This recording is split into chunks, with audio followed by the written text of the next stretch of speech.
আসসালামু আলাইকুম। আশা করছি সবাই ভালো আছেন। আরেকটি বন্ধ্যাত্ব থেকে সফলতার গল্প আপনাদের কাছে নিয়ে আসছি। তো আমার এই শ্রদ্ধেয় বোনটির চকলেট সিস্ট ছিল এবং বাচ্চা নিতে যাচ্ছিল।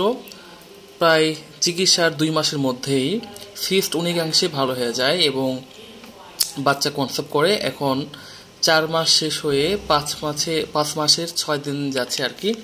তো আপনি এখানে দেখতে পাচ্ছেন বাচ্চার মাথা, এটাকে বিপিডি বলা হয়। বাচ্চার ঘাড় এবং স্পাইন দেখা যাচ্ছে, আর এগুলো হচ্ছে পা, আর ফুল অ্যান্টেরিয়র আছে। তো এখন আমরা হার্টবিট দেখেছি আর কি। হার্টবিট হচ্ছে 139, আর এদিকে ওজন আছে হচ্ছে 185 গ্রাম। আর এই যে এখানে আমরা বিপিটি, এফএল, এসি সবগুলোই, প্লাসেন্টা সবগুলো লিখে দিয়েছি। তো যারা বন্ধ্যাত্বের চিকিৎসার জন্য অনেক ডাক্তারের কাছে যাচ্ছেন, অনেক ব্যয়বহুল মনে হচ্ছে, তো আমাদের কাছে আসতে পারেন। আমাদের ঠিকানা, লোকেশন ওপরে দেওয়া আছে। ধন্যবাদ।